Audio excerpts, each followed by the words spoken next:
এই 5টা কাৰণৰ বাবে আপোনালোকে হনুমান চালিচা পঢ়াৰ ফলাফল কেতিয়াবা নাপাব পাৰে। আহকচোন বন্ধু বান্ধৱীসকল, এই 5টা কাৰণনো কি হয় আজি জানি লওঁ। নমস্কাৰ বন্ধু বান্ধৱীসকল, আপোনালোকে হনুমান চালিচা পঢ়ে, কিন্তু এই হনুমান চালিচা পঢ়ি আপোনালোকে কেতিয়াবা সুফল পোৱা নাই। কিন্তু কিয় পোৱা নাই এই কথাখিনি জানো আহক এবাৰ। যাৰ উজ্জ্বলতা আৰু শক্তিৰ সন্মুখত ৰাক্ষস ৰজা ৰাৱণো অশক্তিশালী হৈ পৰিল। যুদ্ধত যাৰ সন্মুখত কোনেও জয় হ'ব নোৱাৰে, আজিলৈকে তেওঁৰ সমান কোনোৱেই নাই। ইমান শক্তিশালী আৰু বুদ্ধিমান গুণৰ সাগৰ হোৱাৰ পাছতো ভগৱান হনুমানৰ অকণমানো অহংকাৰ নাছিল। তেওঁ প্ৰভু শ্ৰীৰামে আজ্ঞা পালন কৰাটোৱেই নিজৰ কৰ্তব্য বুলি ভাবে। আজি এই ভিডিঅ'টোৰ যোগেৰে মই আপোনালোকক যিবোৰ ক'বলৈ ওলাইছোঁ, এইবোৰ হনুমান চালিচাৰ লগত জড়িত কিছুমান প্ৰশ্নৰ উত্তৰ।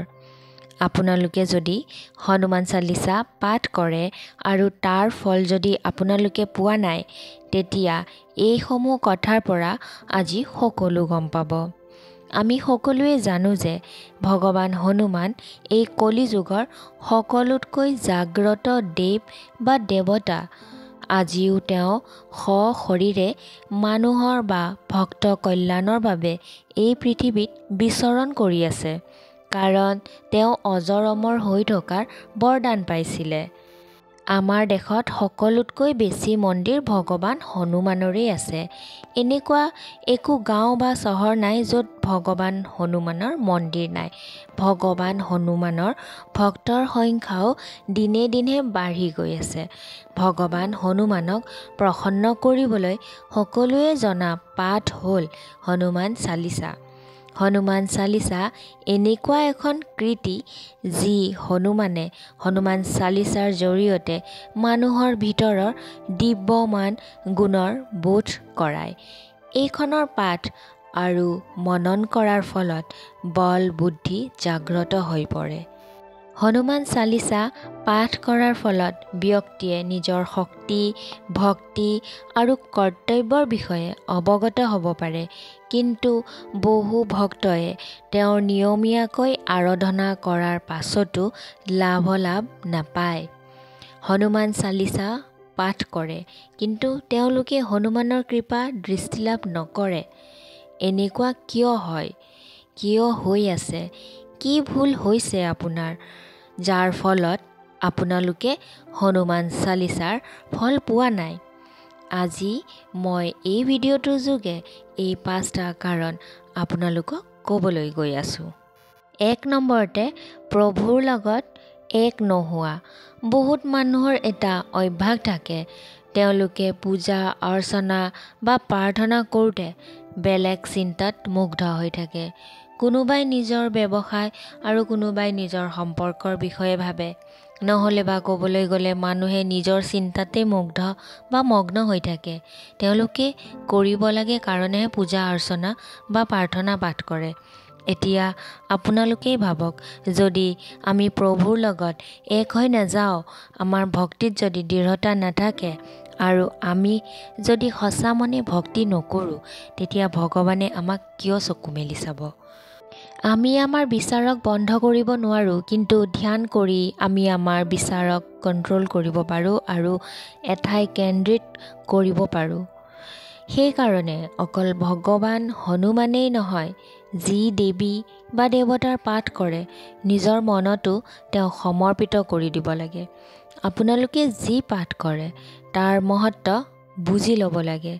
সঁচা অন্তৰে পাঠ কৰক, চাব প্ৰভুৰ কৃপা আপোনালোকে লাভ কৰিবই। 2 নম্বৰতে, স্বাৰ্থৰ ভক্তি।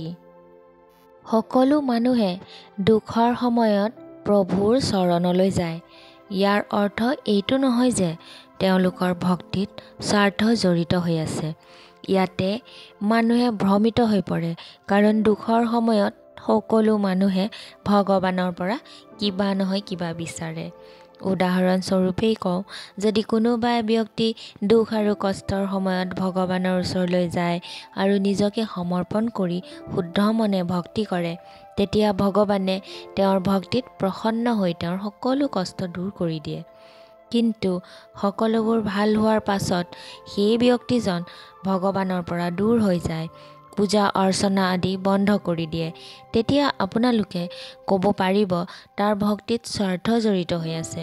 দুখতো সকলোৱে ভগৱানক মনত পেলায়। যিসকলে সুখতো মনত পেলায় আৰু পূজা অৰ্চনা কৰে, নিজকে তেওঁৰ সমৰ্পণ কৰি দিয়ে, তেওঁলোকে ভগৱানৰ কৃপা লাভ কৰে। ৩ নম্বৰতে বেয়া কৰ্ম। সঁচা ভক্তিৰ লগতে ভাল কৰ্মও কৰিব লাগে। বহুত মানুহে সঁচা ভক্তি কৰে, কিন্তু তেওঁলোকৰ বেয়া কৰ্মৰ ফলত তেওঁলোকে সঁচা ভক্তিৰ ফল নাপায়। আপোনালোকেই ভাবক, এফালে আপোনালোকে মন্দিৰত বহি পূজা অৰ্চনা কৰিছে আৰু আনফালে জানি বুজি বেয়া কৰ্ম কৰিছে, যেনে কোনোবা নিৰ্দোষীক কষ্ট দিয়া, কাৰোবাৰ ধন চুৰ কৰা, বেয়া কাম কৰিবলৈ আনক আগবঢ়াই দিয়া আদি। এইবোৰ কৰাৰ পাছত আপোনালোকে কেনেকৈ ভাবিব পাৰে যে ঈশ্বৰে আপোনালোকৰ প্ৰাৰ্থনা স্বীকাৰ কৰিব? ঈশ্বৰে আমাক দণ্ড নিদিয়ে আৰু ক্ষমা নকৰে। কৰ্মৰ ফল আমাৰ সুখৰ দুখৰ কাৰণ হৈ পৰে। ৪ নম্বৰতে সংকল্প সম্পূৰ্ণ নকৰা। আমি যেতিয়া কষ্টত থাকোঁ, তেতিয়া সেই কষ্টৰ পৰা ওলাই আহিবলৈ আমি সকলো ধৰণৰ চেষ্টা কৰোঁ। পূজা অৰ্চনা, ব্ৰত ৰখা, সংকল্প কৰা আদি। সেই সময়টোৱে তেনেকুৱা যেতিয়া আমি সকলোবোৰ কৰোঁ।